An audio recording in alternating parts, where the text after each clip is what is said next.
So welcome, welcome, welcome, our brilliant, beloved colleague, Tracey.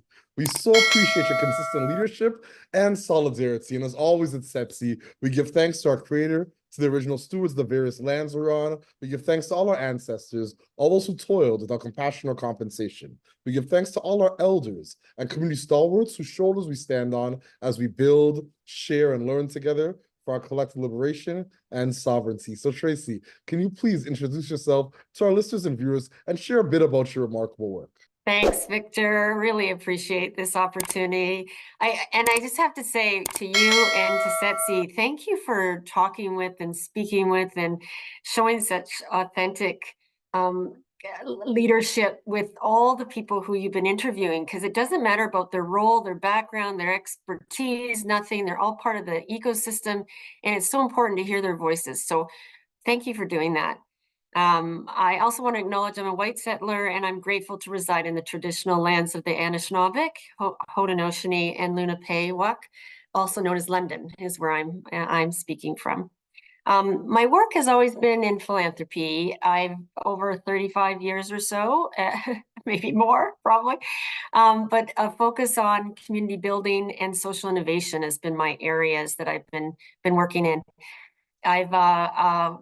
Currently, I'm leading the innovation work with Ontario TRILLIUM Foundation. It's part of our partnership investments program, and our partnership investments program is complementing our granting program. Actually, it's a small kind of innovative arm of the foundation, and our focus is really to support systems change and transformation change to really partner with others and work with other foundations, private sector, educators, and not-for-profits to support and advance social impact.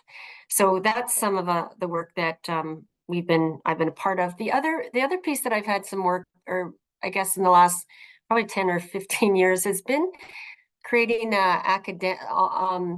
curriculum for education programs with university, mostly in University of in Waterloo, but it's designing more social entrepreneurship and social innovation curriculum within the universities, which I find super interesting and super important, that we engage young people in the next iteration of our work that we want to do, and to try different ways and creative ways of engaging them in that. So that's kind of something that I've always been passionate about.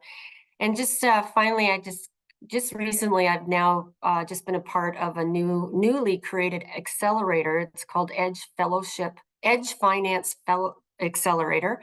And there's about 25 to 30 of us across US and Canada who are looking at disrupting the finance system and really challenging it. And so it's fun. They're all very interesting from all different areas of the ecosystem. So that's a little bit about what I'm doing. That's incredible. And I think that body of work speaks to why I love working with you as an ally. You come with so many intersectional approaches to this work, and as well, you're a lifelong learner and teacher. You're consistently providing new actual insights and emerging trends in the ecosystem. I don't know how you keep up with it, but I always see your posts on LinkedIn, and this is the assertions and the links and context that you assert at the different tables that we sit at. So once again, I really appreciate all that you do for so many. So my next question, what's inspiring you right now? What has you curious, or what's keeping you up at nights? Yeah. Good question. I think what inspires me actually more recently has been having such a variety of folks that come together and are working together to really build this finance ecosystem, and a whole bunch of different perspectives that have come together and are really interested in almost designing different ways of working together and designing different finance mechanisms and approaches, etc. An example of this, over the last month, we just I co-hosted with Spring and Thrive Impact Fund Blended Capital Summit, and that it just was so it was the energy in the room, and it was so inspiring, and they inspired me because we need to communicate and learn from each other and find out what we're doing and start creating the synergies in order to advance this work. So that was just inspiring to think that, hey, let's come together and figure out what the next level next level work is. The other thing that I've been thinking about is, and been a little bit more involved in, is really the next iteration of, I think that's what they're talking about with impact investing, has been systems investing, systems lens investing. And that's something that's super inspiring me as well. We're doing some work in that field, and it's just, it's starting to percolate and become much more in the much more of our I think in our vision and limelight. So super interested about that work. I think there's a huge interest and need to reimagine what we think about with finance, and also to be coming from a systemic lens, because we have such, the challenges. What keeps you up at night is the challenges that we're dealing with, and the impact that we need to have, and how can we do this in the time that we have. So that's some of the work that's inspiring me, though. Indeed, the blended finance summit was incredible. I'm hoping that it happens again next year. I'm hoping it's annual. It was a remarkable opportunity for colleagues to connect, but once again to ideate around what the future of ecosystems and economies look like, and regenerative frameworks of finance, not extractive models. So once again, remarkable work. I couldn't say enough about being able to contribute, participate, and some of the relationships that were cultivated and built over the course of the summit. So thank you once again for your leadership. So my next question, what challenges and barriers do you face in your work? And what are some of the approaches you and your colleagues are taking to overcome some of these challenges and barriers? Well, I think there's a lot of challenges and barriers, I think, that we face, and one, and I think I'll name a couple. One is definitely this disconnect, and across the ecosystem of work that we want to do in mobilizing capital in community. But there's a disconnect in terms of there's so much good work, and yet we have so many coordinated efforts in pockets, and it seems like we don't necessarily have a well-coordinated kind of system that we could put in place. And I guess I mean across the whole finance continuum. So it's not just investors, not just grant makers, but what is that whole continuum, and where are the home offices and the impact, and the angel investors, etc. Where are the folks, and how we can be connecting that work. One way we're kind of looking at that is we're supporting a blended capital, catalytic capital lab. And so this lab itself is just starting to move. It's with others. We only work with others. It's not about us. It's about what's happening in the community. And we're working with quite a few folks. But the hope with this as well is to really support and coordinate a community of practice with not only the social finance funds that we have, local communities, but also to create that coalition of funders and investors that can also prototype with those, blended capital opportunities or catalytic capital opportunities, et cetera. But it's connecting it though with the other work that's going on. So the wholesalers, the accelerators that are happening, and the things like that. So the intent is not to be another entity that some people all need to know about. The intent is, can we connect with what's going on and leverage what's happening and really strengthen the ecosystem that we all want to see strengthened. So I would say that's one piece. The other is, I would think that I feel is a challenge and a barrier at times, is this lack of support for infrastructure and for social and relationship infrastructure. We're trying to support networks and ecosystems, rating collaborations, et cetera, to work together to create better outcomes or advance certain social goals or impacts. At the same time, we have trouble getting funding and investment and leveraging it for that work.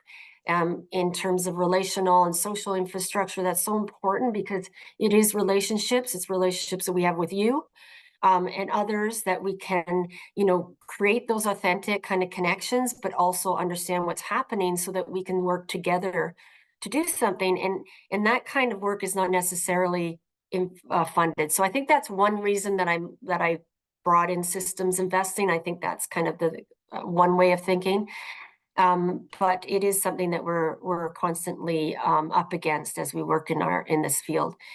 And the other thing I think is a challenge, the third thing is we don't have a lot of examples of blended and catalytic capital that I was mentioning before. We do have examples, we do have it in Canada, but we don't have a lot of examples of really using, funding strategically, first loss capital, or a number of ways of doing that. Like, we have a risk tolerance that we need to understand and and think about what that means from a funder perspective. And so I think that's a bit of a challenge, and we need to be moving on some of those prototypes, which, as I mentioned, it's something that we are looking at and that we want to be working with others. So if anyone's interested in doing this work, please get in touch, because I think we should be creating a coalition of funders and investors to start prototyping. I couldn't agree more. And a big shout out to the Catalyst community finance team and the folks that are really looking at ways to use capital as a way to once again be catalytic, to figure out ways and means to leverage, whether it be public, philanthropic dollars or private sector dollars, to advance a mission and move resources in a different way. I think that the Catalyst team has done a remarkable job, or stewards.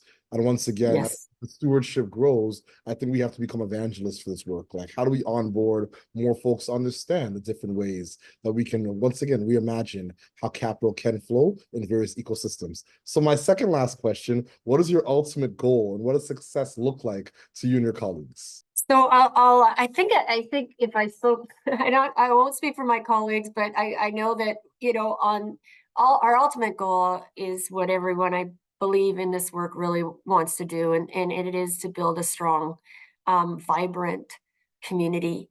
And that is something that is an ultimate goal anyway of what we are wanting to do. From my own perspective and my own work, regardless of where I work, I have a goal of really supporting an ecosystem of a finance ecosystem that we mobilize capital to, that's equitable, that's getting into communities that are under resourced, that are deserving communities, and we need to get into rural and northern areas as well.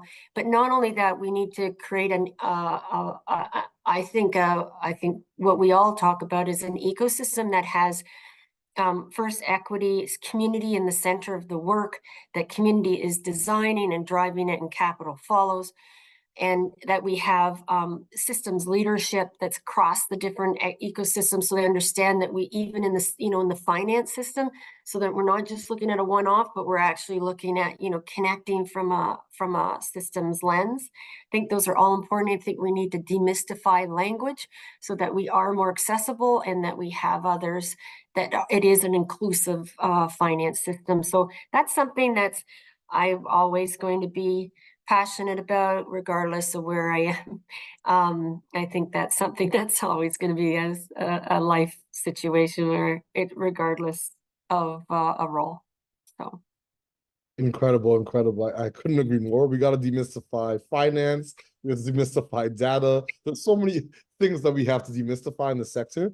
And once again, I just applaud your leadership. Like, there's so much work being done on the ground, and there's so few folks that I feel come with your level of authenticity and candor. And you've just been a solid ally since the first day I met you. So I'm just grateful for all that you represent and all that you do for so many. Thank you, My last Victor. question: do you have any calls to action or closing thoughts for our listeners and our viewers? Thanks, Victor. Thanks for your kind words. I so appreciate working with you as well. So you know that. I guess the only other comment I would make is I hope we are kind to ourselves and to each other. It's everyone is dealing with other things that people don't know about, and it is about, taking care of ourselves and each other. And even though we're, I'm, talking about finance, etc., it's important that we understand and have open communication and authentic relationships. And I always mention in is Otto Scharmer's work around building ecosystems, not ecosystems. And I think that's what we are all about. And I just look forward to working with others to move some action and real change, and to learn from each other in this work.